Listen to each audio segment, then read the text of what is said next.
Hi Gemini, it's Maggie the Irish Gypsy here to bring you your September 2019 general reading. We're looking at the first half of September from the 1st through the 15th. This is for the air sign of Gemini, Gemini Sun, or Gemini Rising, or Gemini Moon, or if your Venus sign is in Gemini, or if you are cross-watching for someone with the sign of Gemini. Although general readings, of course, always resonate a little differently for everybody watching, which is why we advise you to watch all of your signs if you know them, your rising sign, moon sign, Venus sign, sun sign, etc. Because it can provide additional clarification, and sometimes they resonate a little more predictively. So welcome everyone, welcome to any newcomers. Thanks for taking the time to tune into this channel, and for those of you who send in all your support, feedback, and comments, thank you. And thanks to all of my clients out there for continuing to keep me so busy with personal readings, and for so many of you returning time and time again. It really is an honor and a pleasure. And if any of you out there are interested in scheduling a reading with me, you can click on the description link below for more info and contact details. Email me directly at Maggie1McGuire@gmail.com. I would be delighted to work with you. I can usually respond to initial inquiries within the same day or the first 24 hours. And scheduling is done in a pretty timely fashion too. I do readings full-time, 6 days a week. It's all that I do. I'm very blessed to be able to do that.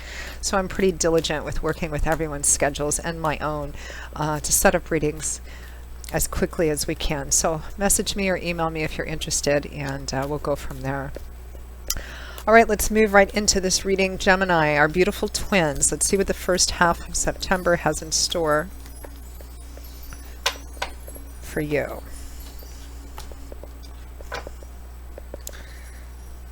Okay, Gemini, we begin with the Fool, my favorite major arcana card, followed by the Three of Pentacles. We have the Hanging Man, followed by the Five of Wands. And from the bottom of the deck, overall energy or focus for the first half of September is the Queen of Cups. So, the Queen of Cups.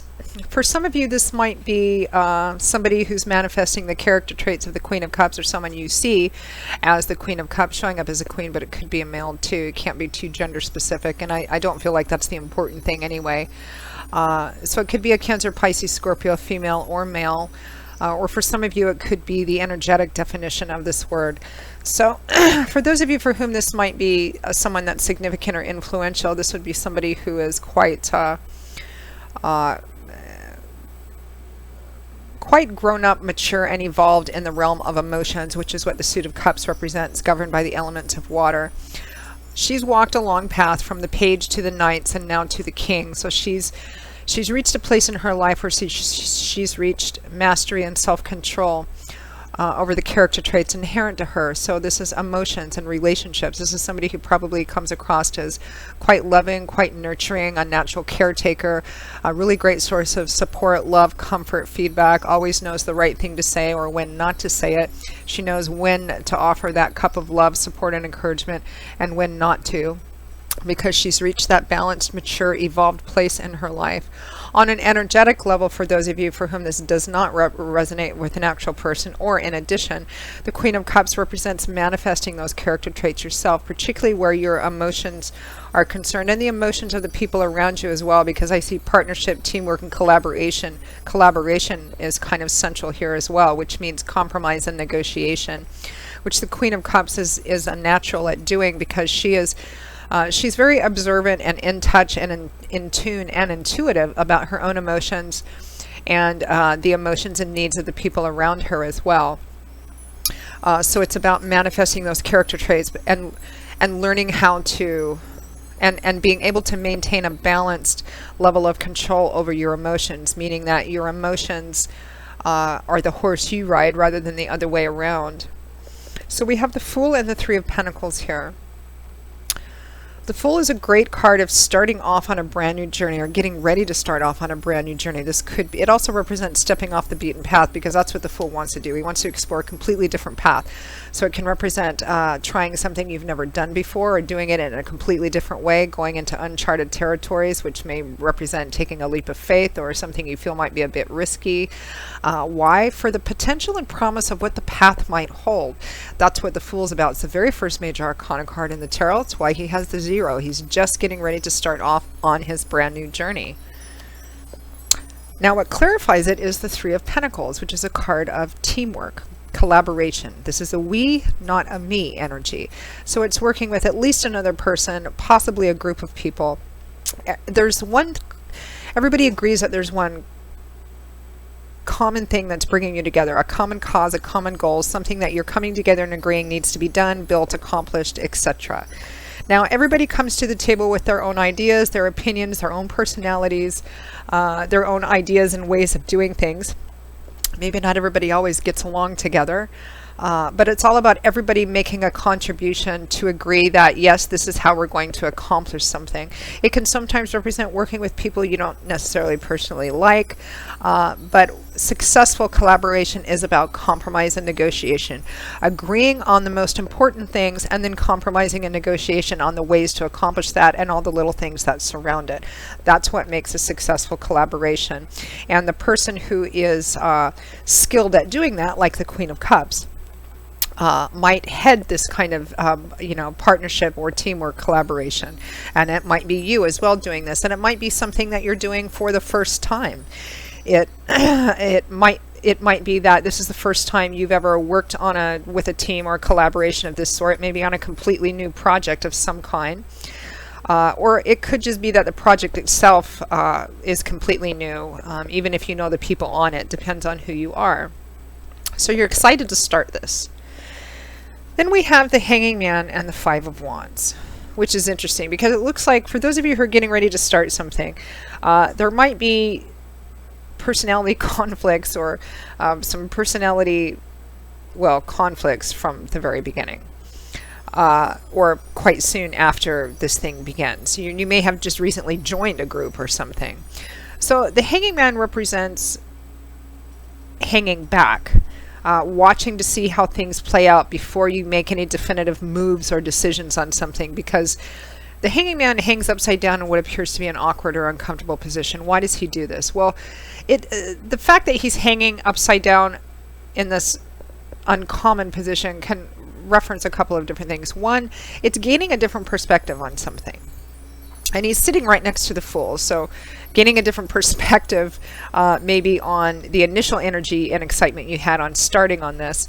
But it also represents seeing things from a different perspective. And the reason that you are is because you're taking the time to do that, and you're watching how something is playing out. Perhaps this group of people, you're seeing who's trying to do what and who's got which personality type, and it's seeing how things play out because you don't have all the information yet. You may feel like going in there and jumping in and doing a bunch of stuff, but the Hanging Man doesn't do that for the time.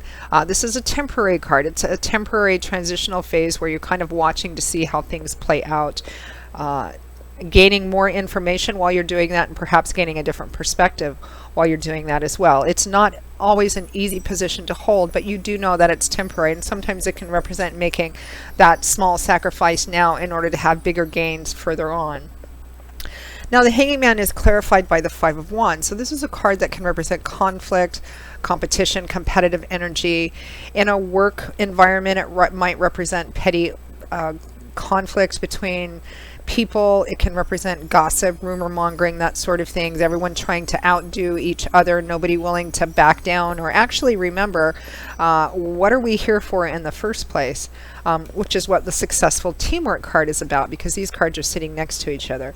So it looks like maybe after this thing begins, or quite soon after this, you jump into this, whatever it is, whether you're leading a group or just joining a group, or you're excited to begin but you're also kind of hanging back and watching what people are doing about this, especially if you're nervous, it's the first time you've done it, or you don't have experience with this group of people or with what you're working on. You're kind of hanging back and watching how people interact. Maybe it looks like there might be some conflict going on, and you're kind of just feeling everything out and kind of collecting information and facts about not only the specific thing that you're working on, but the people involved as well, before you just start diving in and making your contribution or doing any leadership sort of things as well. If you're the one kind of in charge, you're just kind of feeling things out at the very beginning. For some of you, it might be in a work or job atmosphere, or even within maybe a community group or project of some kind, because the Three of Pentacles does represent working with at least a small group of people. There might be some gossip, some rumor mongering going around, in which case, you know, your advice is the Hanging Man too. It's about for conflicts or gossips, regardless of, you know, how the details of this play out, the energy is the same. The Hanging Man, I'm feeling quite strongly as advice from Spirit here. The Hanging Man doesn't take sides until he feels like he knows what everything is involved. Did that come out right? The Hanging Man doesn't take sides or take action right from the beginning. He hangs back and he waits till he has a better knowledge, understanding, and awareness of the situation and of everybody kind of involved in that. That's what the Hanging Man can represent as well, particularly with any conflict or competitive energy or any, you know, gossiping that's going on. And that also references what the Queen of Cups is about, which is emotional balance and emotional stability as well, because she would not just jump in right off the bat to take sides or to just start ordering people around or anything like that. She's going to touch base with her feelings and emotions, and she's also a very watchful, intuitive person. So like the Hanging Man, she's going to like say, okay, what's the most important primary thing here? What part is everybody playing? What's all the information before you know, you want to step in and actually do anything. So that's what you're being asked to do here. I mean, I feel like this starts off as something positive, or you have something positive. I don't feel like it's going in a bad place. It looks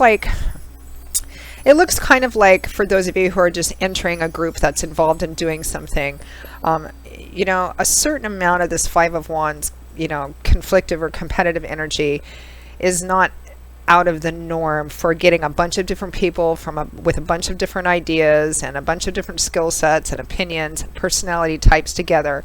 It can be a little like trying to herd cats, trying to get everybody on the same page and focused in the same direction, with everybody contributing what they have to share. So I feel like for many of you, or most of you, that's what this conflict energy is kind of about. You're being asked to kind of be stable. If you're being asked to take sides or to make decisions about something, wait until you feel like you have a handle on everything that's going on, understanding and awareness and information and everything, and don't allow any specific one aspect of it to sway you more than others until you feel you have everything that you need to take action or make a decision or contribute something as well.